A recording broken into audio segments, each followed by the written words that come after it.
원래 올가국어 다녔던 학생 있어요? 한번 손 들어볼게. 정자서현 순회에서 이 친구들은 공지 문자에 책을 가지고 오라고 안내가 되어 있을 거야, 그치? 그래서 이계정 예비고1 문학 독서 문법 책을 지참하셨나요? 했어요? 안 갖고 왔어. 표정이 동공이 흔들려 지금. 놓고 왔어? 공지 문자를 못 받았어? 그 보기 전에 버렸어요. 버렸어요? 이 중요한 고등국어 내내 갖고 있어야 하는 개념선들 버렸어? 아, 버리면 또 주지 뭐. 또 주지 뭐.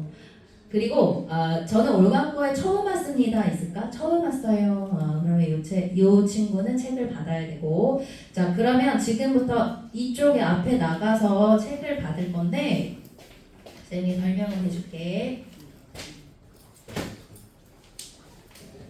자 여기 문법 과제는 이렇게 생긴 거 있죠? 문법 과제. 이 문법 과제는요. 이렇게 된 거 문법 과제는 재원생도 나가서 챙겨가시는 거예요. 그러니까 이건 모두가 가져가. 이 문법 과제. 우리 팀장님이 만드신 너무 좋은 과제. 그리고 독서 문법 문학 책은 없는 사람만 가져갈게요. 새로운 친구, 원래 다녔는데 책을 버린 친구, 책을 뭐 집에 두고 온 친구 등등. 자 여기 맨 앞에 나와서 지금 교재를 수령하겠습니다. Hey, you 왜 늦게 왔어? 엄마 탓이야? 내 탓은 아니고. 차를 타고 와요. 전 타고는 전에 순회 올가? 거기로 중등반으로 가셨구나. 여기서 책 봤어. 네. 이름이 뭐예요? 오 오유나. 학교가 어디예요? 한교중 한교중이요. 야 내가 이름 안 보는 사람 이름 뭐예요? 김가현 학교 어디야? 백현중 김가현. 자 또 제가 이름 안 보는 사람 늦게 온 사람 오세요. 미는 정. 내가 이 표시 때문에 미는 잘못 불렀어. 미는 정 왔고. 지각생 이름. 지각생. 너지 너밖에 없어 지각한 사람. 시환이 내정중 맞아요. 오케이. 그럼 내가 이름 안 보는 사람 없지요? 됐어요?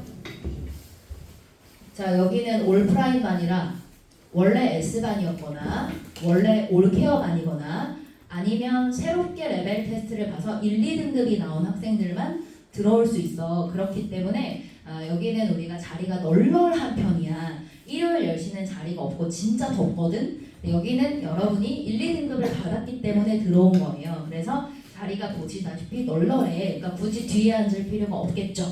그치? 그래서 맨 뒤에 두 줄은 착석하지 마시고 다음 주에는 그 일요일 10시 애들처럼 여기 두 번째 줄에 앉아줘. 정교권의 자리잖아. 두 번째 줄. 알고 있지? 두 번째 줄에 다음 주는 앉아주시고, 자 책을 다 수령하셨으면요. 간단히 오리엔테이션 하고 그 다음에 수업을 진행하도록 할게. 혹시 이 중에 외대국어 지망하는 사람 있어요? 외대국어 없어? 청신국제고 없어요?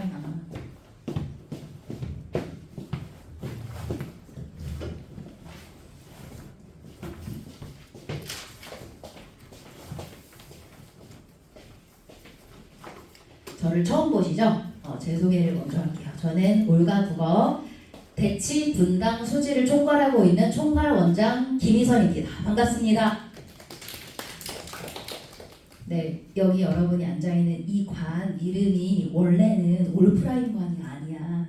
원래 무슨 관이냐면 배지희 원장님 전용 강의실이야. 여기 옆에 국악관 있지. 왜 웃을 때 다른 보고 못 웃어? 왜 고개를 숙이고 웃어? 여기 원래 배지희 원장님 전용 강의실이야. 원래 여기 배지희 원장님이 강의하는 곳인데 몰라 수강생이 줄었는지 뭔지 부동산에 내놓으셨더라고. 그래서 내가 얼른 잡았어. 얼른 잡았고, 자 여러분의 그 명찰 있죠? 명찰을 여기 옷에다 달아주실 수 있어요? 명찰 받았어? 못 받았어? 데스크 가서 받아. 명찰 꼭. 휴대폰 그럼 안 냈어요? 빨리 휴대폰 무음으로 해서 데스크에 내고 명찰 받아와. 자, 여러분 등원하면 무조건 휴대폰을 무음으로 하고 데스크에 출석번호를 찍고. 그럼 출석번호 친구 안 찍었죠? 그치? 빨리 출석번호 찍어야 돼. 출석번호 너도 안 찍었어? 출석번호 찍으러 갔다 오세요. 출석번호를 찍고 명찰을 받아오는 거야. 자, 등원할 때는 데스크로 먼저 가서 본관 데스크로 가서 출석번호를 패드에 찍고 나만의 고유 번호가 있거든요. 그 번호를 안 찍으면 엄마가 학원에 안 온 줄 알아. 꼭 찍어야 돼. 올 때도 찍고 집에 갈 때도 찍고 그래서 출석번호를 찍고 그리고 명찰을 받고 그다음에 휴대폰은 안 꺼도 돼. 끌 필요는 없어. 왜냐면 우리가 쉬는 시간에도 휴대폰 해야 되잖아. 나가서. 그래서 휴대폰은 끌 필요 없고 무음으로만 하신 다음에 데스크에 두고 오시면 됩니다. 그래서 이 올프라임관 안에서만 휴대폰을 안 쓰면 돼요. 밖에 나가서는 휴대폰을 얼마든지 쓸 수 있어. 쉬는 시간에.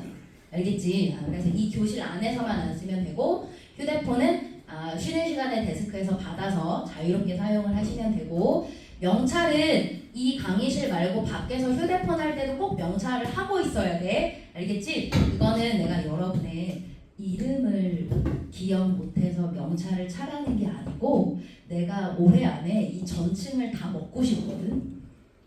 여기 옆에까지. 그러려면 이제 여러분이 올가국어 명찰을 차고 열심히 이 건물에서 휴대폰 하거나 돌아다니거나 이런 모습을 보여줘야 돼. 그게 내 전략이야. 올해 내가 여기를 싹 먹을 거야. 이 제일 큰 강의실을 먹었으니까 그 옆에도 먹을 거예요. 자, 그게 제 전략이고요. 그래서 저희 올가국어 고등관은 2024년에 이미 1차, 2차 확장을 해서 이사를 2번 했고 점점 큰 데로 옮기고 있어요. 지금 여기가 3차 확장한 공간이야. 그렇기 때문에 뭐 찾으세요?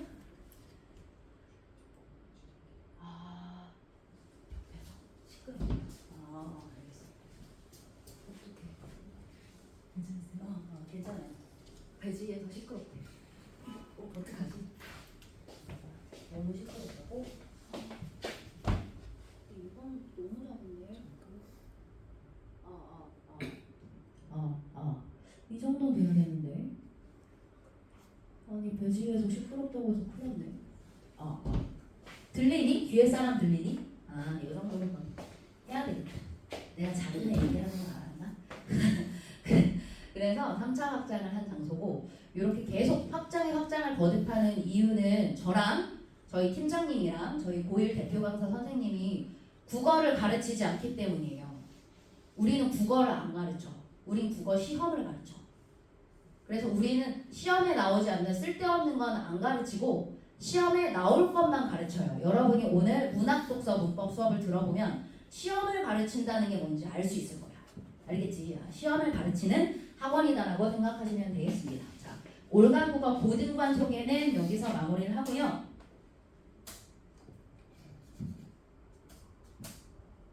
그리고 제 소개를 해볼게. 아니 이 사진을 애들이 나라고 믿지를 못하더라. 이렇게 똑같은 자세로 하고 있어도 이게 난데 내가 15년 전에 찍은 사진이거든. 내가 1년에 1kg씩 성실히 찌웠어. 지금 이 사진과 나를 매칭을 못해. 그 지나가던 학부모님들이 여기 포스터를 보고 여기 김희 선생님이 수업하세요? 라고 나한테 물어봐. 난지를 모르고. 그래서 살이 쪄서 이렇다. 원래는 이제 이런 모습이었다. 저는 아까 말씀드린 대로 올가국어 고등 총괄 원장이고요. 저는 수능 국어 만점입니다. 45문제일 때 만점 아니고요. 50문제일 때 만점입니다. 그래서 여러분을 내신 또는 수능까지도 이끌어갈 자격이 있다고 생각해. 그다음 여러분이 어떤 국어학원에 가더라도 예비 고1 담당 선생님이 쓴 대표 저자로 참여한 개념서가 서점에 깔려있는 경우는 없을 거야. 근데 저는 2019년부터 천재교육이 먼저 같이 문제집을 만들자고 제안을 해서 예비 고1이 쓸 수 있는 개념서가 2019년부터 교보문고 등등에 다 깔려 있었고 이번에 2위 개정으로 바뀐 업그레이드된 책도 그저께부터 서점에 깔려 있어요. 그래서 베스트셀러예요.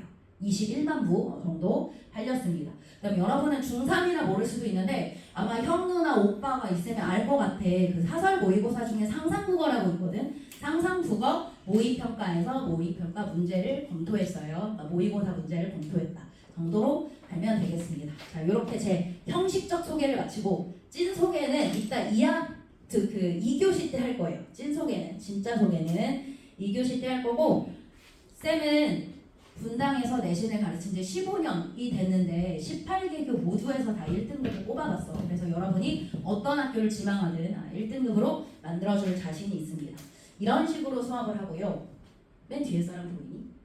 그리고 1대1 클리닉 올클 시스템이 있어요. 이따가 제가 시간표를 보여드릴 텐데 모든 학교에서 다 1등급이 나오는 이유는 올클 시스템 때문이겠죠. 그래서 이런 식으로 1대1 클리닉을 진행합니다. 자, 요게 지금 시간표인데 여러분이 2반이야. 올프라인 반. 근데 원래 여기가 비어있잖아. 근데 학부모님들께서 원장님 2시간, 팀장님 1시간으로 반 하나만 더 구성해 주시면 안 돼요? 라고 해서 토요일 10시도 올프라인 반으로 생겼어요. 그래서 하나가 더 신설됐다라고 보시면 되겠고, 우리가 올프라인 반 말고는 시험 없이 들어오니까 인원이 되게 많아. 그래서 목금으로 클리닉이 다 수용이 도저히 안 돼서 월요일 클리닉까지 깔았어요. 알겠죠? 그래서 이따가 제가 클리닉 시간 조사할 건데 월요일도 가능합니다. 월목금 이렇게 진행된다는 거 보면 돼. 자, 이게 우리가 공부할 오늘과 12월 커리큘럼 교재 문학, 독서, 문법 이렇게 다 진행을 할 거고, 여러분은 상위권이기 때문에 저는 1, 2월이 더 중요한 거거든요. 1, 2월은 정규 수업을 듣는 대상으로 제가 무료 특강을 깔아요. 이건 무료 모의고사 특강이고 상위권 만족도가 최상입니다. 그래서 고1 실전 모의고사에서 무난하게 1등급을 받게끔 미리 훈련을 시킨다 라고 보시면 돼요. 그래서 1월, 2월에 모의고사 훈련 특강이 있다. 1, 2월에 정규 수업은 이건 이제 살쪘을 때 사진이야. 최근 사진. 1, 2월은 이 교재 백인의 지혜라는 책으로 진도를 나간다. 백인의 지혜 베스트셀러 저자에게 직강을 듣는 수업 1, 2월에 이렇게 진행이 된다고 보시면 되겠습니다. 자, 여기까지 간단한 오리엔테이션을 마무리를 했고요. 이제 올가 국어랑 저 김희선 쌤에 대해 어느 정도 여러분이 알았을 것 같아. 자, 그러면 진도를 나가볼게. 진도는 문학부터 나갈게요. 문학, 독서, 문법 이렇게 나갈게요. 자, 문학책이 다 있죠? 거기에 173쪽을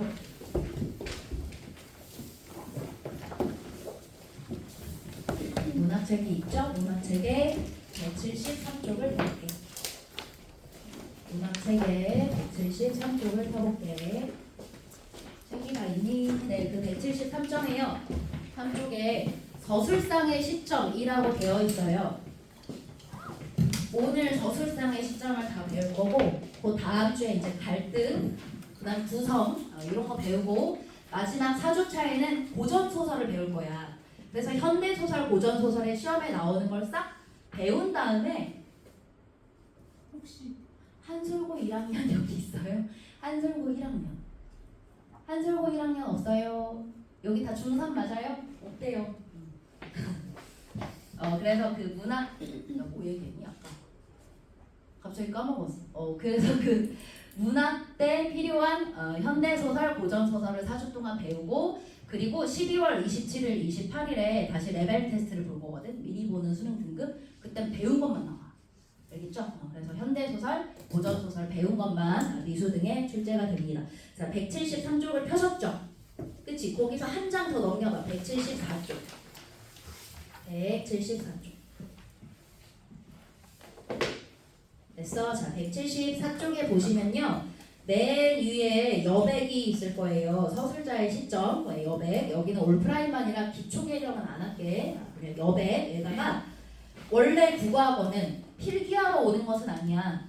머리를 쓸어 오는 거지. 근데 그렇다고 필기를 아예 안 할 수는 없거든. 그래서 조금만 써보도록 할게. 자, 여기 첫 번째 칸을 174쪽에 맨 위에 여백에 써볼게. 첫 번째 칸을 174쪽 맨 위에 여백에 써볼게. 이만큼 쓰면 돼. 이만큼 174쪽에 맨 위에 여백에 써볼게요. 글씨는 아무렇게나 쓰시면 돼요.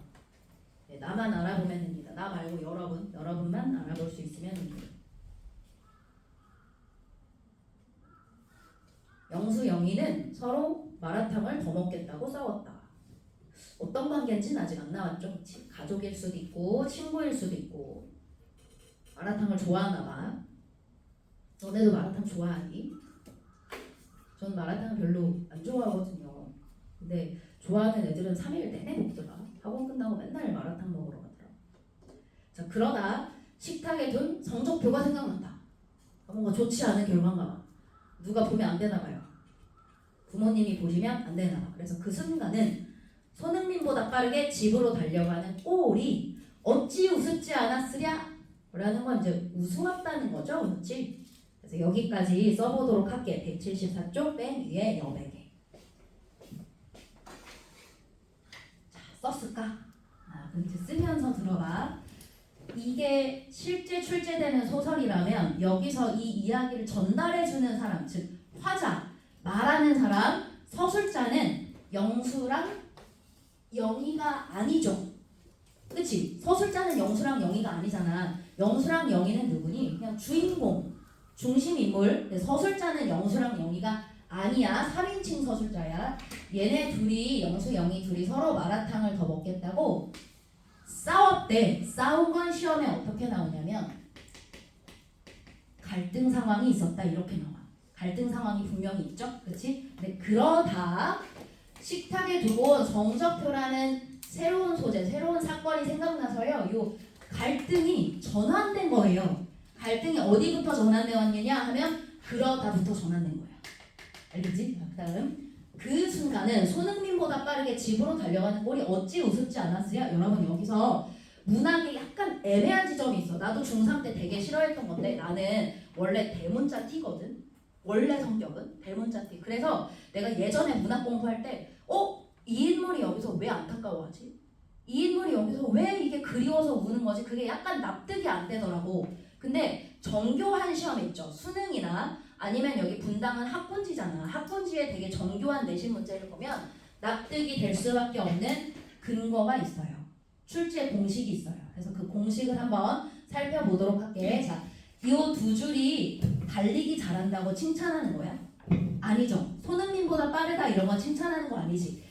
이 두 줄에서 제일 중요한 말이 있어요. 뭐냐면 여기다 세모 쳐볼게. 골. 여기다 세모 쳐볼게. 골.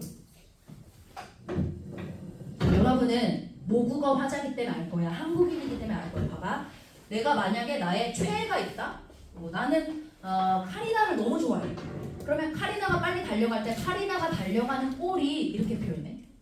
아니죠. 좋아하는 사람인데 그렇게 표현 안 하지. 만약에 내가 BTS의 정국이를 좋아해. 그럼 정국이가 막 달려갈 때 정국이가 달려가는 꼴이 이렇게 표현하지 않잖아. 무슨 말인지 알겠죠? 그러면 출제자가 만약에 이 작품 밖의 서술자는 등장인물들의 모습에 대해 우호적인 태도를 보이고 있니? 라고 물어보면 우호적이야 우호적이지 않아? 우호적이지 않은 거예요. 이해가 갑니까? 그렇다면 이 우습지 않았으랴도 있잖아. 진짜 막 배를 잡고 너무 기쁜 마음으로 깔깔깔 웃는 게 아닌 거 알겠죠? 이 우습지 않았으랴는 뭐예요? 조소예요. 조소. 비웃음이에요. 느껴져? 비웃음. 그렇다면 어찌 우습지 않았으랴는 조소하는 서술자의 태도고 원래 서술자는 작품 밖에 있는데 지금 작품 안으로 들어와서 서리적 의문문으로서 자기의 태도를 강조하는 거예요. 서리적 의문문으로서 내가 가지고 있는 의견 같은 걸 강조하는 거야. 이런 걸 우리가 중학교 때 뭐라고 배웠죠? 서술자의 그렇지 대입이라고 배웠지. 됐니? 서술자의 대입인데 그래서 이 부분은 별표. 자, 이 서술자가 단순히 그냥 대입만 하는 게 아니라 이 빨간색 잘 봐봐. 비웃음이라든지 비우호적 태도라든지를 분명히 보였단 말이야. 이러면 등장인물에 대해 직접적이지 않더라도 평가를 한 거예요. 부정적 평가. 이해가 갔어? 부정적 평가. 그렇기 때문에 이 부분은 서술자의 개입도 되고 편집자적 논평도 됩니다. 즉 편집자가 뭔가를 평가했다라고 보면 돼. 부정적 평가를 한 거니까. 이해가 갔을까? 부정적 평가를 한 거니까. 자, 여기까지 이해가 가셨으면 적용해볼게. 여기까지 이해 갔으면 적용해볼게. 174쪽에 보면 맨 위에 기출선지 엿보기 있어. 그 기출선지 엿보기가 총 5개거든? 보이지? 총 5개죠. 그치? 고등국어 첫 시험은요. 그러니까 여러분이 딱 3월부터 공부할 그 고등국어 첫 시험은 발문에 모두 고르시오라고 해놓고 몇 개인지 안 알려줘. 그리고 재작년에 분당고 시험에서 모두 고르시오라고 해놓고 골라야 되는 거 7개 줬거든? 근데 답은 하나였어. 그러니까 내가 정확한 기준이 있어야 그 시험에서 정답을 골라낼 수 있는 거예요. 한번 훈련해볼게. 훈련. 지금 우리가 배운 이만큼에 해당하는 적절한 선택지를 모두 골라봐. 적절한 선택지. 적절한 선택지.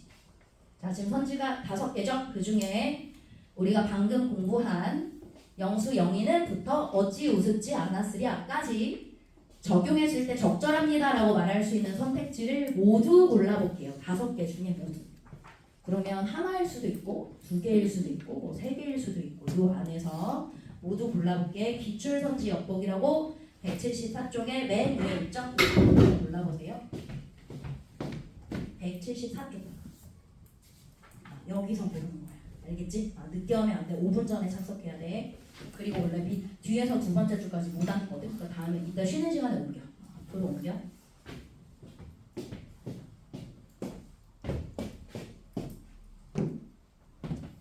하나일까?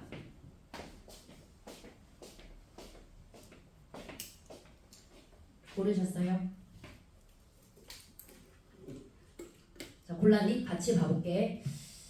2번째 거 한번 봐봐. 선지 중에 2번째 거. 작중인물이 아닌 서술자가 등장하여 여러분 방금 배운 장면의 서술자는 영수 영희가 아니죠.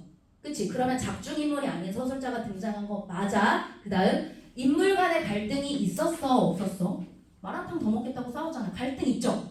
맞지? 근데 서술자가 이 갈등만 계속 서술하니 다른 사건도 서술하니 둘이 동시에 막 뛰어가는 사건도 서술했죠. 그러면 새로운 국면으로 갈등이 바뀐 거예요. 갈등이 다른 국면으로 바뀐 거예요. 따라서 2번 선지는 저 시험 문제의 적절한 선지입니다. 이해가 갔을까? 그 다음 3번, 세 번째 거 선지 봐볼게요. 세 번째 거. 자, 세 번째 거에 편집자적 논평을 통해 까지는 알겠어. 아까 배웠으니까. 근데 그 편집자적 논평을 통해 인물의 행위에 대해 서술자의 시각을 보여주고 있대. 이 서술자의 시각이란 뭘까요? 요 정도만 보여주면 돼. 긍정적 시각인지 부정적 시각인지. 알겠지? 걔가 나를 웃겨줘서 진짜 고마운 건지 아니면 비웃는 건지 이 정도만 보여주면 서술자의 시각이 들어간 거야. 됐을까? 여러분이 지금 만난 선지 수능선지인데요. 수능선지인데 고3 수능선지도 여러분이 이렇게 분석할 수 있는 겁니다. 그러면 내가 출제자라고 생각하고 하나 더 넣어볼게. 그러면 서술자는 지금 이 등장인물에 대한 태도가 긍정적 태도가 들어간 거야? 부정적 태도가 들어간 거야? 서술자는 긍정적 시각을 보여주는 거니 부정적 시각을 보여주는 거니? 어떤 시각? 그 3번 선지 봐봐. 편집자적 논평을 통해 인물의 행위에 대한 서술자의 긍정적 시각을 보여주고 있다. 이러면 맞아 틀려? 틀리죠. 그치. 부정적 시각을 보여주는 게 맞지. 써봐. 부정적 시각을 보여준 거예요. 이해가 갔죠? 자, 제가 국어 학원이 아니라고 얘기했어요. 국어 시험을 배우는 학원이야. 시험을 배운다는 건 이제 이런 거야. 자, 2번째 시험을 한번 보고. 요거는 중3 때도 아마 만나봤던 유형일 거야. 근데 고1이 되면 고배점으로 바뀌어. 배점이 4.8점에서 5.3점까지도 나와. 그러면 요거 하나 틀리면 1등급이 물 건너 간단 말이야. 우리가 9등급에서 5등급 체제로 바뀌었기 때문에 이제는 1등급을 못 맞으면요. 내가 원하는 대학을 수시로는 못 가요. 그럼 수능으로 가야 돼. 그럼 과연 수능은 쉽냐? 제가 올해 그 수능 수업할 때요. 27살까지 가르쳐봤어요. 그 무슨 의미인지 알아? 27살이 온다는 건 멀쩡하게 삼성의 반도체 연구원으로 다니다가 의대에 가고 싶어서 27살인데 온 거야. 수능을 배우려고. 그럼 걔가 반도체를 설계하는 애인데 얼마나 미적분을 잘하겠니? 그치? 그럼 그런 애들과 같이 싸워서 이겨야 되는 게 수능이야. 쉽지 않아. 그러니까 내신으로 가는 게 맨날 더 좋다고 얘기하는 거야. 훨씬 쉬운 거야. 그래서 내신 때 1등급을 따는 게 훨씬 중요합니다. 자, 요거 그래서요. 고배점 문제 중에 하나인데 복이 있는 유형. 뭔지 알죠? 복이 있는 유형. 모의고사에도 이런 보기가 있으면 대부분 3점이야. 자, 보기 안에 어떤 그림이나 도식이 들어가는 유형이에요. 이게 무슨 의미인지 한번 판단을 해볼게. 보기에 작품이라고 써있고 작품 밖에 전지적 작가라고 써있어. 그럼 작품 밖에 서술자가 일단 있는 거야. 근데 작품 안에 공간이 거리일 때는 이 골뱅이가 at이라는 뜻이고 앞으로 공간적 배경이에요. 쌤 수업에서 알겠죠? 그래서 거리라는 공간적 배경에서는 영수가 서술자래.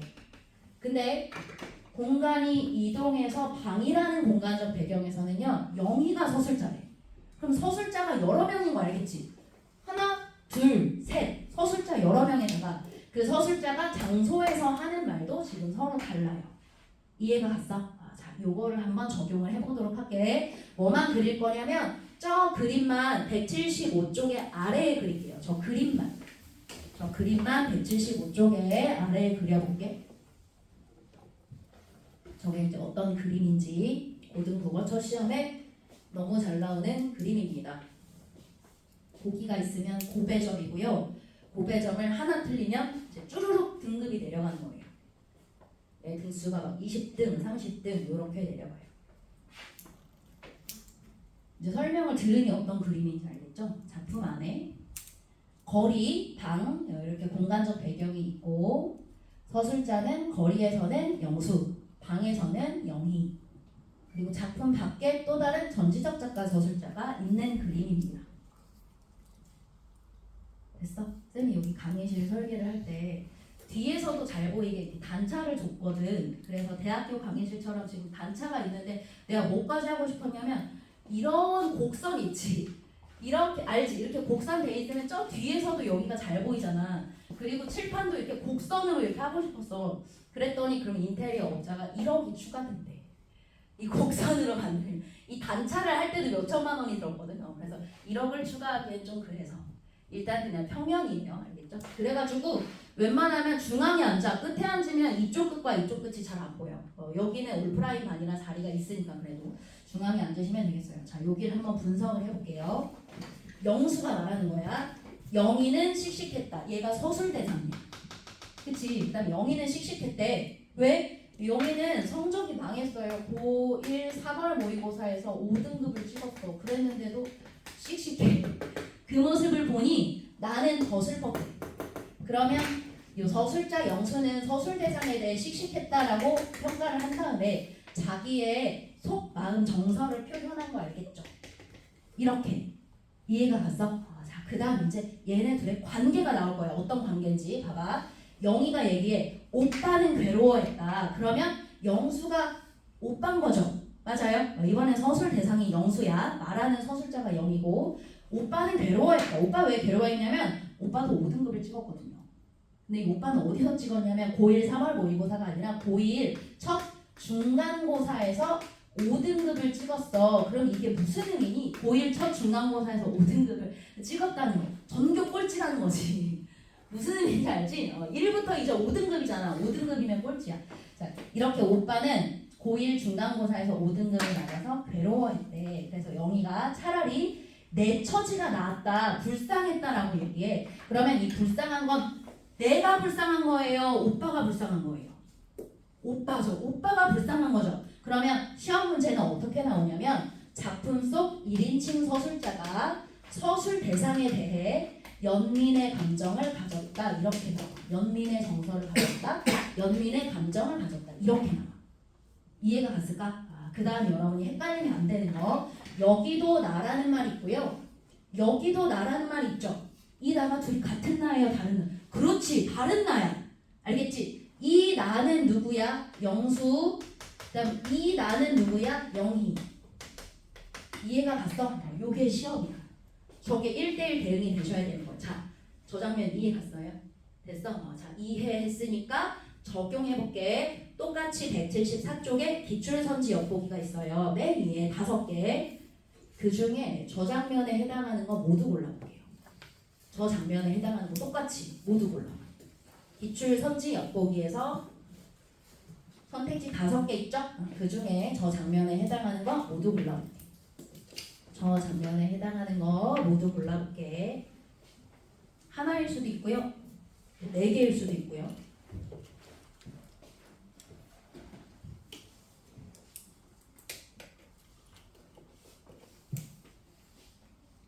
모두 골라볼게요. 모두. 틀려도 돼. 그냥 일단 골라봐. 이건 시험이 아닌데. 지금 틀려야 배우고 틀려야 기억이 잘 나고 그래야 시험장에서는 안 틀리죠. 골라봤니? 자, 저랑 같이 첫 번째 선지 보겠습니다. 공간의 이동에 따라 공간 이동한 거 맞죠? 거리에서 방으로 서술자를 달리하여까지 끊어봐. 끊는 습관을 들여야 돼. 끊어봐. 그러면 서술자가 바뀐 거 맞지? 맞아. 첫 번째 공간에서 서술자는 오빠고 두 번째 공간에서 여동생이잖아. 바뀌었어. 사건에 대한 다양한 관점을 제시하고 있다. 여기가 좀 걸린다. 그치? 다양한 관점에다 밑줄 쳐볼게요. 자, 여기는 시험을 배우는 곳이랬죠. 다양한이라는 조건이 충족되려면 2개 이상이면 돼요. 몇 개? 2개. 그 다음 빈번한이라는 조건이 충족되려면 3개 이상이면 돼. 몇 개? 3개. 외웠지? 다양한 건 몇 개 이상? 2개 이상. 다 똑같아요. 화법이건 뭐 다 똑같아. 언어건 2개 이상. 빈번하려면 3개 이상. 그러면 학교 시험 문제에서 빈번한 장면 전환을 이끌고 있다. 이렇게 나오면 장면 전환 몇 번이야? 3번이야. 알겠지? 3번이 돼야 빈번한 거야. 그러면 여기 다양한 관점이 있는가를 한번 살펴보도록 할게요. 자, 영수는요. 영희가 불쌍하다고 생각해. 이게 하나의 관점이야. 그러면 영희도 자기가 불쌍하다고 생각해야 동일한 관점이잖아. 이해가지? 근데 영희는 누가 더 불쌍하다고 생각해? 영수가 더 불쌍하다고 생각해. 2명이서 야, 난 네가 더 불쌍해. 아니야, 네가 더 불쌍해. 이렇게 얘기하는 거야. 이건 관점이 같은 거니 다른 거니? 다른 거지. 그럼 어떤 관점이야? 다양한 관점이야. 알겠죠? 그러니까 다양한 관점은 별게 아니라는 겁니다. 즉 다양한 관점을 제시하는 거 맞아서 첫 번째 선지 적절함 납득됐어요? 첫 번째 선지 적절함. 그 다음 네 번째 선지로 내려와 볼게. 네 번째 선지, 네 번째 거. 이야기 내부 서술자의 내부 서술자 맞죠? 이야기 안에 영수랑 영희가 있으니까 자기 고백적 진술을 통해 자, 여기 자기 고백적 진술이 조금 걸리네. 근데 자기 고백적 진술은 요 정도만 충족되면 돼. 내 감정, 정서를 얘기한 거. 그다음 내 연민도 정서지. 누군가를 불쌍해하는 것도 정서죠. 내 정서를 언급한 거. 요 정도면 자기 고백적이에요. 둘 다 자기 고백을 한 거예요. 그러니까 자기 고백적이 거창한 게 아니야. 무슨 나는 초6에는 이렇게 살았고 중1, 2에는 이렇게 살고 이걸 다 얘기하는 게 자기 고백이 아니야. 이해 갔죠? 자기 고백 별거 아닌 겁니다. 즉 자기 고백적인 태도, 진술이 분명히 드러나 있고 내면도 제시되었기 때문에 4번이 맞아요. 그래서 1번, 4번이 해당하는 거야. 1번, 4번. 납득됐지? 됐지? 자, 그러면 이제 맨 마지막 선택지 5번. 인물의 행동을 객관적 시점에서 묘사하여 인물의 성격을 짐작하게 한다. 그 객관적인 시점에 별표 적을게. 객관적 시점에 별표. 여러분 중학교 때 객관을 뭘로 배웠어요? 객관은 누가 봐도 그런 게 객관이죠. 그치? 누가 봐도 객관. 자, 고등학교 때는 객관이라는 말을 딱 들으면 머릿속에 빼박이 생각나야 돼. 빼박. 알겠지? 빼박 빼도 박도 못하게 빼박이라는 말이 생각나면 돼. 자, 만약에 누군가가 여러분에게 너 지금 어디 있니? 라고 물어보면 뭐라고 대답해야 돼? 저기 뒤에 봐봐. 맨 뒤에. 저기 있는 거지. 올바르고 올프라임관에 있는 거잖아. 그래서 시험 문제에서 공간적 배경을 언급한 건 빼박이야. 이해 갔어? 공간적 배경을 언급한 건 빼박이야. 그 다음 맨 뒤에 저기 시계 봐봐. 시계 지금 2시 38분 정도 됐죠? 2시 38분이라는 시간적 배경 빼박이야. 누가 봐도 똑같은 시간적 배경이야. 그 다음 숫자나 수치를 언급하면 빼박이에요. 너 몇 등급이야? 나 2등급이야. 이런 거 있잖아. 너 통장에 얼마 있어? 나 280만 원 있어. 이런 거 빼박이야. 그럼 외원적 공식, 공간적 배경, 시간적 배경, 숫자 이런 것들은 객관적인 거예요. 누가 봐도 그렇게 대답할 테니까 그럼 뭐는 객관적이 아니니? 정서, 기분, 태도 이런 건 객관적이 아니지. 이해가 갔어? 이게 5번째 선지고 자 5번째 선지 아래에 요거 그냥 쓰면서 들을게요. 여러분 요거 왜 객관적인 걸까? 이 부분만 보면 3인칭 관찰자나 마찬가지지만 얘 왜 객관적인 걸까? 그는 주인공 전 재산 100만 원 중에 수치지 90만 원을 굶고 있는 친구한테 다 줬대. 100만 원 중에 90만 원을 친구한테 다 준 거야. 됐나요? 근데 그 준 행동에 대해 그래서 얘가 착해. 그래서 얘가 정말 마음씨가 비단결처럼 좋아. 이런 말 안 했죠? 그치? 그런 말 안 했으니까 주관적이지 않은 거지. 이게 객관적인 겁니다. 자, 그러면 5번 선지 인물의 행동을 객관적 시점에서 묘사하여. 맞죠? 객관적이지. 그다음 여기가 걸리나 한번 봐봐. 인물의 성격을 짐작하게 한다.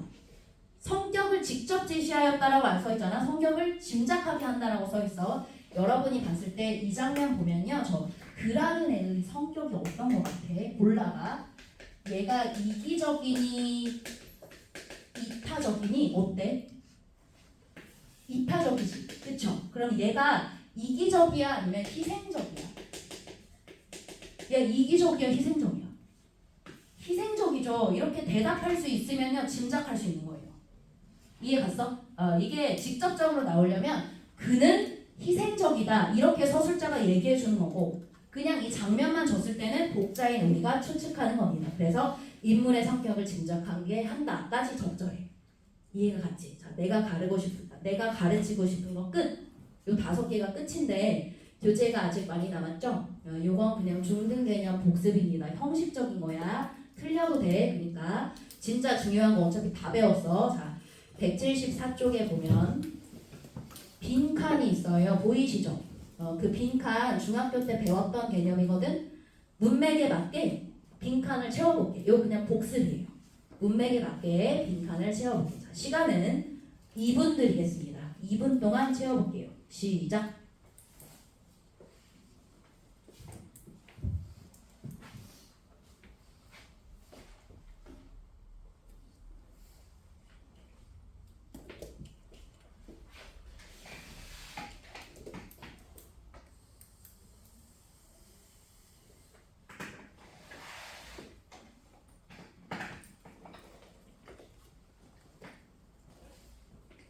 연우야, 연우 형 없어 형?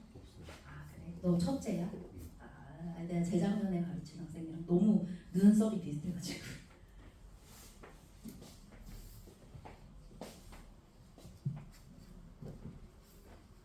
틀려도 돼요. 요거 뭐 고등학교 시험에 빈칸 채우기 나오겠습니까? 이런 거 안 나오지. 그냥 개념이 돼 있나만 체크를 하는 거예요.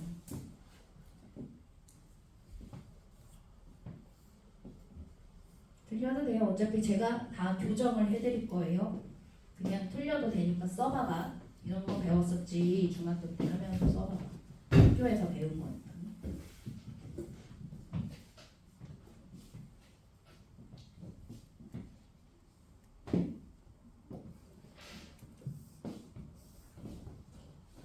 와, 너 글씨를 왜 이렇게 잘 쓰니? 상윤이? 뭐.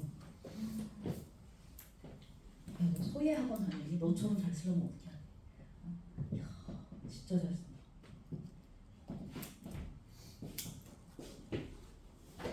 다 채워봤어요? 2분 지났네. 자, 같이 봐볼게. 그냥 형식적인 것이야, 이거는. 자, 처음 서술자라고 써있네요. 서술자는 작가가 아니라 작가가 만들어낸 대리인이에요. 대리인. 그다음 서사 내용과 독자 사이에 개입하는 화장이다. 즉 서사 내용과 독자 사이에서 말을 해주는 사람이 서술자인가 봐. 근데 이때 서사 내용이라고 써있죠. 그 서사에 요 표시해볼게. 체크 표시. 쌤이 체크하세요라고 하는 건 밑줄 긋지 말고 이 표시를 하면 돼. 이게 체크 표시고, 체크 표시한 어휘는 평일 클리닉까지 암기를 해오셔야 돼요. 암기. 어휘의 의미를 암기해오라는 말입니다. 자, 서사는 이렇게 뜻을 써놓게. 사건을 펼치다. 서사 사건을 펼치다. 이거 말고 딴 걸로 외우지 말아줘. 시험에서는 사건을 펼치다로 외워야 돼. 그러면 사건이 펼쳐지는 내용과 독자 사이에 개입하는 게 화자, 서술자. 됐죠? 자, 여기 서술자의 개념. 그 다음 이제 시점으로 내려가 볼게요. 자, 시점은 3번째 줄부터 한번 가볼게. 서술자인 내가 작품 안에 등장한다면, 그러면 1인칭 시점. 다음 서술자가 주구장창 자기의 이야기를 주절거린다면 1인칭 주인공 시점, 그다음 남의 이야기를 주절거린다면 1인칭 관찰자 시점. 1인칭 관찰자. 여기는 맞지 않았어? 그치? 여기는 맞았지. 중학교 때 배운 거니까. 그다음 서술자인 내가 작품 안에 없어요. 이러면 3인칭이야. 근데 모든 걸 모두 파악하고 있다면 3인칭 전지적 작가 시점. 전지적 작가. 겉으로 보이는 정보만 전달하고 있다면 3인칭 관찰자 시점. 3인칭 관찰자죠. 여기도 맞았지. 그쵸? 근데 펜을 들고 지금부터 3인칭 관찰자에 크게 X를 칠게요. 3인칭 관찰자에 크게 X를 칠게요. 맨 밑에 3인칭 관찰자. 시점에 맨 밑에 빈칸 3인칭 관찰자에 X를 칠게요. 자, 센 말을 잘 들어봐. 3인칭 관찰자 시점으로 어떤 소설을 처음부터 끝까지 다 쓰려면 소설을 전체 다 이렇게 써야 돼. 아무 주관적인 거 없이 무조건 다 객관적인 시공간적 배경과 숫자만 얘기하면서 써야 돼. 그게 가능하니? 그게 무슨 소설이야? 그건 비문학 지문이지. 그쵸? 그래서 이 세상에 처음부터 끝까지 3인칭 관찰자로 쓴 소설은 존재하지 않아. 없어. 그럼 여러분이 중학교 때 그 개념 왜 배웠냐? 그냥 구색을 맞추려고 배운 거야. 1인칭에 2개, 3인칭에 2개 이렇게 짝을 지어야 되니까. 이해가 가세요? 그래서 실제로 고등국어 시험에서는요. 3인칭 관찰자보다 전지적 작가 중에 제한적 전지적 작가라고 있어요. 그 시점이 100배 중요해. 제일 출제가 잘 되는 시점이야. 그건 나중에 1월에 배울게. 쌤이 쓴 책에 자세히 써놨으니까 제한적 전지적 작가가 훨씬 중요해. 자, 3인칭 관찰자는 X를 쳐주시고 그 다음 바로 아래 작품 안에 서술자가 존재하는 이제 1인칭 시점을 자세히 봐볼게요. 근데 여기도 세 번째 줄부터 봐볼게요. 세 번째 줄.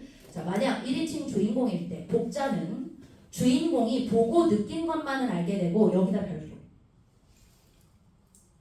그래서 서술 내용이 제한적이라는 단점이 있다. 제한적. 그래서 1인칭 주인공 시점의 독자는요. 이 서술자가 1인칭 주인공 자기의 내면만 얘기하기 때문에 나머지 사람들의 내면은 다 추측적으로 해요.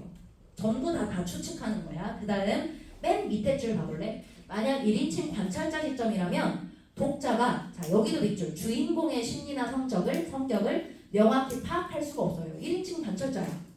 근데 걔는 자기 심리밖에 몰라. 그러니까 우리는 주인공의 심리가 중요한데 주인공의 심리는 다 추측적 어조로 진술될 거잖아. 이해가 갔어? 내가 밑줄 2개 쳤죠? 그 밑줄 2개를 묶어서 이렇게 쓸게. 실제 시험에서는 이렇게 나옵니다. 1인칭 시점의 한계라고 써볼게요. 1인칭 시점의 한계. 1인칭 시점의 한계. 작품 안에 서술자가 존재한다는 건 1인칭 시점인 거고 1인칭 시점의 한계 두 군데에 지금 밑줄을 친 거예요. 물론 3인칭 시점도 한계가 있겠죠. 이해 갔어? 자, 그럼 이제 배웠으니까 적용을 해볼게. 자, 1인칭 시점에 해당하는 예시 2개가 175쪽에 있습니다. 175쪽으로 넘어가세요. 거기 맨 위에 보면 예라고 써있고 염상섭의 만세전 진짜 출제 잘 되는 소설. 그 만세운동 하기 직전의 분위기, 일제강점기의 분위기를 다룬 거고 김승옥의 역사. 야, 여기서 역사는 히스토리가 아니야. 힘력자야. 힘이 되게 센 사람. 걔가 주인공이야. 힌트 줬다. 힘이 되게 센 사람이 주인공. 알겠죠? 그래서 그 힘 되게 센 사람은 넘치는 힘을 주체하지 못해가지고 맨날 성벽의 돌을 밤마다 테트리스처럼 옮겨. 이렇게 힘을 주체하지 못해서 걔가 주인공이야. 이해하셨죠? 자, 그러면 이제 서술형 문제를 푼다고 칠게. 몇 개월 후에 고등학교 올라가서 서술형 문제를 풀어야 되는데 제가 서술형, 논술형 100점 몇 점까지 봤냐면 9.8까지 봤어요. 너무 높죠?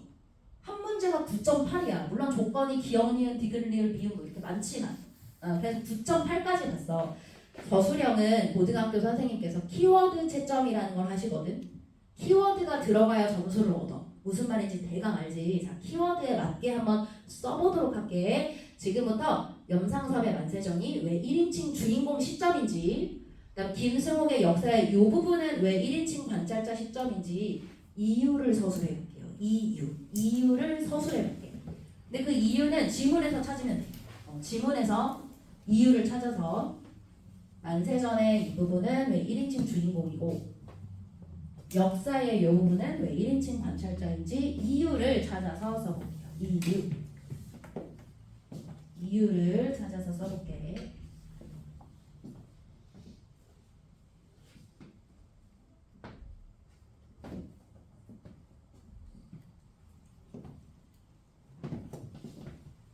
이유를 찾아서 써볼게요.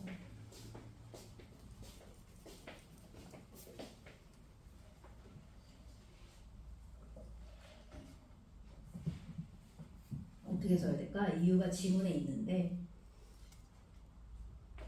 어떤 말이 말이 들어갔기 때문에 1인칭 주인공 시점입니다. 뭐 이런 게 들어가면 되겠다.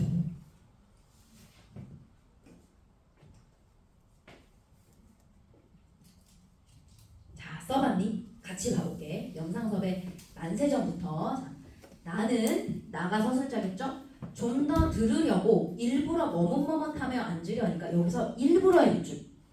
이 일부러라는 표현은 나의 다분히 의도적인 표현이지. 그치? 다분히 의도적이죠. 일부러 내 심리가 들어간 거야. 일부러 머뭇머뭇하며 앉으려니까 승객이 다 올라탔는지. 승객? 이 공간적 배경이고 승객이 타는 어떤 곳인가 봐. 벼랑간에 욕객의 한때가. 여러분 욕객에다가 체크해보세요. 체크. 이 어휘력에는 암기에서 생기는 것도 있지만 추론적 어휘력도 되게 중요하거든. 추론적 어휘력. 욕객의 욕이 뭐냐면 목욕이야. 그럼 객은 뭐게? 아까 있었잖아. 앞에. 그렇죠. 승객. 그럼 욕객이 누구예요? 목욕하려는 승객. 알겠죠? 지금 이 공간적 배경이 크루즈선이라 그렇습니다. 크루즈선이 공간적 배경. 거기에 이제 목욕탕도 있잖아. 크루즈선에는 거기 목욕하려는 승객들이 왁자지껄하게 몰려온 거야. 그래서 나는 그 소리를 듣고 그만 몸을 막 훔쳤대요. 22세쯤 된 책상 도련님이 나로서는 책상 도련님이 뭘까? 우리처럼 공부만 했어요. 세상 물정을 잘 몰라요. 이런 도련님이 나로서는 이러한 이야기를 듣고 자 여기다 밑줄 놀라지 않을 수 없었다. 얘들아 놀라지 않을 수 없었다라는 건 놀랐다는 거야 안 놀랐다는 거야 이중부정이니까 놀랐다는 거잖아. 그치? 그러면 나 일부러 이랬는데 나 놀랐는데 라는 1인칭 주인공의 내면 심리가 들어가 있죠? 이해 갔어요? 이런 키워드가 들어가시면 돼요. 즉 나의 내면 위주 서술. 나의 내면 위주 서술. 나의 내면 위주 서술. 나의 내면 위주 서술. 나의 내면 위주 서술. 됐을까? 자 그럼 아래 걸로 내려와 볼게요. 여러분 그 아래 김승옥의 역사는 주인공이 서씨 같아 아니면 나 같아? 주인공 그렇죠. 서씨인 거 알겠지? 근데 지금 이 서술자가 자기 얘기를 주로 하니 서씨 얘기를 주로 하니 서씨 얘기를 주로 하고 있죠? 그래서 얘는요 서씨의 행동묘사 위주 서술. 서씨의 행동묘사 위주 서술. 서씨의 행동묘사 위주 서술. 서씨의 행동묘사 위주 서술. 또는 이렇게 바꾸셔도 돼요. 주인공의 행동묘사 위주 서술. 주인공의 행동묘사 위주 서술했고 자기 얘기는 잘 안 하기 때문에 1인칭 관찰자 시점입니다. 정리됐을까? 자 여기까지가 작품 안에 서술자가 있는 1인칭을 배운 거고 바로 아래로 내려와 볼게요. 여기는 작품 밖에 서술자가 존재하는 이제 3인칭인데 얘도 네모박스 1개 있고요. 그다음 맨 아래에 보면 예시가 2개 있어요. 김동인의 감자, 이청준의 잔인한 도시사. 원리는 똑같아. 김동인의 감자가 왜 3인칭 작가 관찰자 시점인지, 왜 객관적인지 이유를 써봐봐. 그다음 이청준의 잔인한 도시도 이 부분이 왜 전지적 작가 시점인지 이유를 써봐봐. 이유를 서술하시면 되고 빈칸은 하나만 채워볼게요. 이유를 서술하시면 되고 빈칸은 하나만 채워볼게요.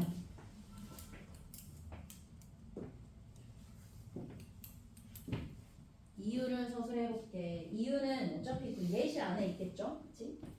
지문을 읽으면 얘가 왜 객관적인 건지 이게 왜 3인칭 관찰자인 건지 알겠지? 쌤이 아까 개념을 다 주입해놨어. 출제 공식 공간적 배경, 시간적 배경, 수치 그쵸?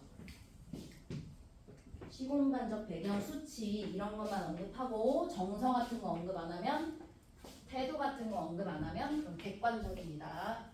3인칭 관찰자는 되게 객관적인 거겠죠.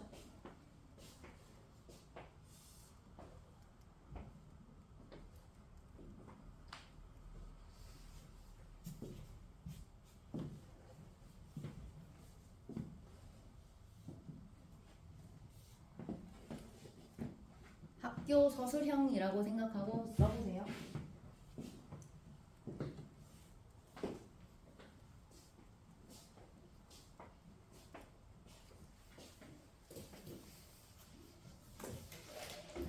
써봤니? 자 여러분 첫 번째 김동인의 감자는 공간적 배경이 이동한 거 언급되어 있죠. 그치? 그 복녀의 시체가 처음에는 왕서방의 집에 있다가 남편의 집으로 옮겨졌대. 이건 빼박이잖아. 빼박. 빼박이 생각나면 돼. 그 다음 왕서방은 말없이 돈주머니를 꺼내서 10원짜리 지폐 3장을 복녀 남편한테 줬고 30원. 한방 의사의 손에도 10원짜리 2장을 줬고 20원. 이거 수치적. 이거 빼박이잖아. 공간적 배경, 시간적 배경, 그리고 수치 이런 건 빼박이기 때문에 객관적입니다. 따라서 3인칭 관찰자 시점인 이유는 이런 것들 때문이에요. 이해가 갔어요. 공간 이동, 수치, 인물 감정은 없음. 난 바로 아래로 내려와 볼게. 그 바로 아래에 이제 대단한 실수를 하는 경우가 두려움에 꽂히는 거예요. 두려움이라는 단어가 있죠. 그치? 근데 봐봐. 옷깃 밖으로 끌려 나온 새는 두려움 때문인지 가슴이 몹시 팔딱거리고 있었다. 이 두려움이라는 감정이 사람의 감정이에요? 아니잖아. 새의 감정이잖아. 그래서 여기서 어떻게 쓰면 틀리냐면 주인공의 감정이 서술되어 있기 때문에 이렇게 쓰면 틀려. 알겠죠? 두려움은 사람 게 아니니까, 주인공 게 아니니까 이렇게 쓰셔야 돼요. 사내가 주인공이잖아요. 즉 사내의 인지 상황이 제시되어 있기 때문에, 사내의 인지 상황이 제시되어 있기 때문에, 사내의 인지 상황이 제시되어 있기 때문에, 사내가 주인공인데 그 사내는 두 번째 줄에 보면 벌써 그것을 알 수 있었다. 내 주머니에 새가 있다는 걸 벌써 알았잖아. 그런 인지 상황을 제시하면 전지적 작가 시점이에요. 그러니까 감정에만 꽂히면 안 돼. 알겠지? 감정에만 꽂히면 안 돼. 두려움은 이 사내의 감정이 아니었어요. 자, 여기까지 고등국어 시험에서 필요한 시점의 기본, 본질을 살펴본 거고 한 장 넘겨봐. 넘기면 이제 특이한 게 있어. 뭐냐면 못 믿어온 서술자예요. 못 믿었다는 건 믿을만하지 않은 이라는 뜻이거든. 믿을만하지 않은. 네, 얘는 그냥 간단히 정리를 해줄게. 좀 특이한 거니까. 서술자는 작품 안에서 사건을 우리한테 전달해주는 애야. 근데 얘가 어떤 경험에 우리가 믿지를 못할까? 예를 들어 여기 5살짜리 애기가 막 하는 말을 여러분은 다 믿을 수 있어요. 그거 못 믿죠. 그래서 어떤 경우에 못 믿냐면 나이가 어리면 못 믿어요. 나이가 어리면 못 믿어. 서술자의 나이가 어리면 못 믿어. 자, 하나 됐지? 그다음 두 번째. 이런 경우면 내가 서술자를 믿을 수가 없어. 자, 어떤 경우인지 한번 종합을 해봐. 여러분들 이해를 해봐봐. 만약에 이 소설의 배경이 일제강점기야. 근데 서술자가 친일파야. 심한 친일파. 이런 경우 또는 지금 6.25 전쟁 중이야. 근데 서술자가 전쟁광, 전쟁 미치광이어가지고 막 다 쏴 죽이지. 이런 말을 해. 또는 지금 독재 정권이고 산업화 민주화 뭐 이런 시대인데 얘가 독재를 찬양해. 독재 만세. 민주화 운동하면 절대 안 돼. 이렇게 얘기해. 내가 말한 3명의 서술자의 공통점이 뭘까요? 공통점. 약간 애가 어때요? 약간 조금 삐딱하지. 그치? 근데 삐딱이라는 말은 시험에 못 내고 얘를 그냥 어떻게 표현하냐면 왜곡된 인식을 가지고 있다. 이렇게 표현해. 그래서 우리는 왜곡된 인식을 가지고 있는 서술자를 믿을 수는 없어. 알겠죠? 왜곡된 인식을 가진 서술자는 믿을 수 없어. 자, 그러면 이해 갔죠? 그치? 여기까지 정규반 진도 올프라임만은 이것도 아셔야 돼요. 그럼 도대체 소설을 쓰는 작가가 왜 이런 못 믿어온 서술자를 만들어냈을까요? 작가가 만들어내잖아. 왜 만들어냈을까? 봐봐. 독자는 서술자를 못 믿겠다라는 생각이 드는 순간 이 글의 내용에 대한 판단을 자기가 해. 서술자를 믿지 않고. 그래서 이걸 쓰는 이유는, 이 서술상 특징을 쓰는 이유는 독자의 판단을 유도하기 위해서예요. 근데 어떤 판단을 유도하는 거냐면 이제 이런 판단을 유도하는 거야. 객관적 판단 그리고 비판적 판단. 자, 여기서 객관적 판단이란 이제 이런 겁니다. 그 서술자에 이입되지 않게 하는 거예요. 그 서술자에 이입되지 않게 하는 거예요. 이런 거야. 내가 몇 달 전에 영화관에 갔는데 그 범죄도시 4를 봤거든. 뭔지 알지? 범죄도시라는 영화. 거기 주인공이 마동석이잖아. 마동석이 되게 착한 인물이야. 막 정의로운 형사. 근데 제가 그 영화를 보다가요 빌런에 빠진 거 있죠. 빌런이 훨씬 잘생겨서 마동석은 그냥 무섭게 생겼고 빌런이 너무 내 스타일인 거야. 그래서 내가 영화에서 마동석이랑 빌런이 싸울 때마다 계속 마동석이 쳐맞았으면 좋겠다. 마동석이 졌으면 좋겠다. 계속 요렇게 이입을 했어. 빌런에. 이러면 영화 감상은 할 수 있지만 시험 문제를 풀면 맞을까요? 틀릴까요? 틀리겠죠. 이렇게 되면 안 되는 거예요. 알겠지? 즉 왜곡된 인식을 가진 예를 들면 친일파 소설자인데 얼굴이 차은우야. 그러면 친일파를 막 응원할 거 아니야. 그래 친일하자 뭐 이렇게 이런 걸 막기 위해서 즉 왜곡된 인식을 가진 서술자에게 이입되는 걸 막기 위해 독자의 판단을 유도하는 겁니다. 이해가 갔을까? 자 이게 요 서술상 특징을 쓰는 이유. 그러면 이해가셨으니까 적용해 볼게요. 자 176쪽에 지문이 있어요. 이 지문을 지금부터 읽어보면서 서술자가 왜 못 믿어온지를 판단해볼게. 이해 갔지? 서술자가 왜 못 믿어온지를 판단해볼게. 단 이제 하나 추가해볼게요. 읽으면서요 모르는 어휘에 다 체크해볼게. 모르는 단어에 체크. 모르는 어휘에 체크하면서 서술자가 왜 못 믿어온 서술자인지를 보겠습니다. 자, 시간은요 2분 드릴게요. 2분 동안 읽어볼게. 시작.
읽어봤니? 그래요? 읽어봤어요. 자, 여러분 여기 채만식의 치숙이라는 작품이 제목의 의미가 뭐냐면 치욕스러운 숙부라는 뜻이거든. 숙부는 작은 아빠잖아. 삼촌. 그러니까 한마디로 쪽팔린 삼촌이라는 뜻이야. 쪽팔린 삼촌. 그래서 나라는 인물이요. 우리 삼촌을 되게 쪽팔려 해요. 근데 여러분 여기 서술자 나를 못 믿어온 서술자라고 했을 때 여러분은 얘를 왜 못 믿겠어? 나보다 나이가 어린 것 같아서? 아니지. 다 아니라고 하네. 그럼 여러분 얘를 왜 못 믿겠어요? 얘가 약간 왜곡된 인식을 가졌죠. 그치? 그럼 이러면 못 믿는 서술자가 되는 거야. 이해가 갔죠? 자, 그 다음 여기는 올프라임 반에서만 하는 거. 제가 지금 여기 별표를 2개 쳐놓은 게 뭐냐면 문상추예요. 이 문상추는 몇 년 전부터 제일 잘 팔리는 인강의 제목이야. 제일 잘 팔리는 인강의 제목. 문상추가 무슨 뜻이냐면 문화, 상황, 추론의 의미입니다. 즉 어떤 문학 지문을 내가 맞닥뜨렸을 때 상황 추론을 잘 할 수 있느냐. 그게 문상추야. 알겠죠? 그게 문상추. 근데 문상추를 시험장에서 잘하려면 단서에 의해서 상황을 추론해야 돼. 요 바이는 뭐뭐에 의해서. 알겠죠? 자주 쓰는 기호야. 뭐뭐에 의해서. 근데 결국 단서라는 건 이런 거예요. 내가 지문에서 아는 단어가 10개야. 근데 내 친구는 30개야. 그럼 이게 상대평가기 때문에 내 친구가 추론을 더 잘해. 그럼 결국 걔가 나보다 등수가 더 잘 나와. 이런 거거든. 그러니까 결국 단서는 무엇에 의해서 완성된다? 어휘력에 의해서 완성된다. 알겠니? 자, 내가 이거 체감을 시켜줄게.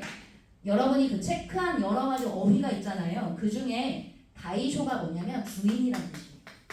주인들. 그럼 이 단어를 아는 순간 나라는 애는 일본인 주인 아래에서 일하는 하인, 집사, 시종 이런 거구나 라는 느낌이 드시죠? 그치? 그 다음 내지 제일 중요한 단어인데 이 내지는 혹시 너네 내선 일제사상 들어봤니? 들어봤구나. 내지가 어디냐면요. 일제강점기 때 내 본국을 얘기해. 일본. 그럼 선은 어디야? 조선. 그래서 본국과 일본을 똑같이 만드는 게 내선 일체잖아. 즉 내지는 일본이에요. 내가 아까 어휘력은 이렇게 외우는 것도 중요하지만 추론적 어휘력도 중요하겠지. 자, 추론을 해볼게. 내지 여자는 누구야? 내지 여자. 그렇죠. 일본 여자예요. 그러니까 얘가 뭐라 그래? 나는 조선 여자는 신식이건 부식이건 싫어. 나는 내지 여자랑 결혼할 거야. 이렇게 얘기하잖아. 얘는 일본 여자랑만 무조건 결혼을 할 거래. 그 다음 얘가 나는 자식들한테 국어만 가르칠 거야 라고 얘기하죠. 요 국어가요. 일본어일까 조선어일까? 그렇지. 이 국어는 내지어예요.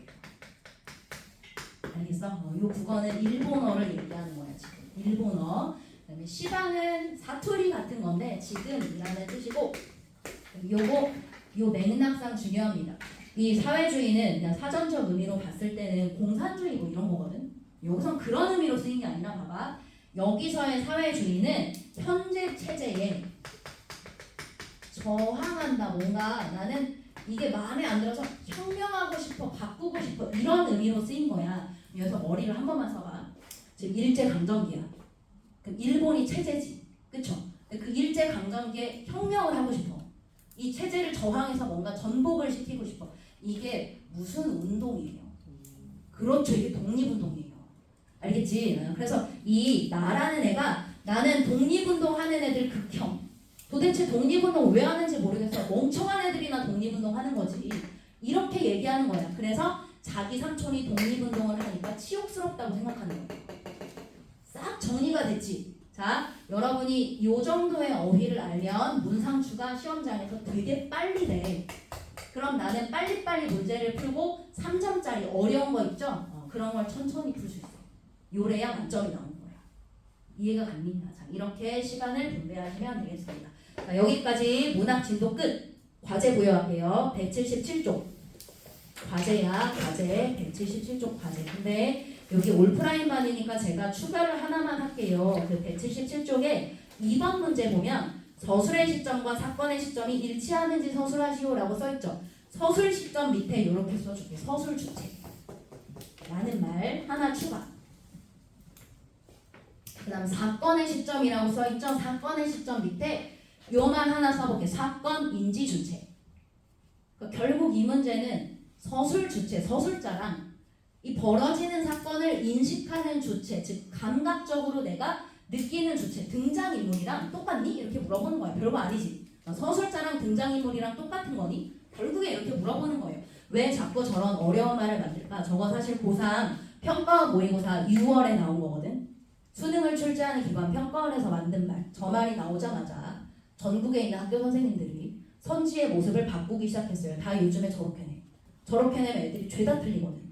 알겠죠? 쉽게 내려면 어떻게 내? 서술자와 등장인물이 동일합니까? 이렇게 물어보면 쉬운 거고, 어렵게 내려면 서술 주체와 사건 인지 주체가 동일합니까? 이렇게 물어보면 어려운 거야. 알겠죠? 그래서 여러분은 어려운 어휘까지 알아두셔야 돼요. 요게 학습 도구어니까, 요게 개념어니까 알아도. 자, 177쪽 과제, 그 다음에 179쪽 과제. 179 과제. 네, 다음에 180쪽에도 개념이 있긴 한데요. 얘는 일단 여러분이 과제를 해오시고 다음 주에 과제 피드백할 때 그때 다시 한번 여기는 언급을 할게. 알겠지? 그래서 183쪽 과제. 183 과제. 네, 그리고 184 과제. 186 과제. 그다음에 188까지 과제. 과제는 188쪽까지입니다. 과제는 188쪽까지입니다. 자, 이제 쌤 봐봐. 이 과제를 언제까지 해오시는 거냐면요. 이 시간까지 해오면 큰일 나고요. 평일 클리닉 전까지 해와야 돼. 알겠지? 그래서 평일 클리닉 때 쌤이 여러분의 과제를 1대1로 점검할 거야. 과제 점검을 받으려면 뭐가 있어야 되니? 이 책이 있어야 되지. 그래서 평일 클리닉 하실 때 이 책을 가지고 오셔야 돼요. 문학, 독서, 문법을. 이해 갔어? 그 책을 꼭 갖고 와. 그래야 과제 점검이 가능하니까. 자, 여기까지 문학진도 마무리를 하고 제가 쉬는 시간 10분 드릴게요. 10분 이후에 독서 진도, 비문학 진도를 나갈 거야. 그래서 지금 8분이거든. 그러면 요 교실에 20분까지 입실할게요. 알겠죠? 20분까지 요 과제, 20분까지 요 교실에 작성하시면 되겠습니다. 휴대폰은 올프라인만 나가서 하시면 돼요. 데스크에서 받아서 하면 돼.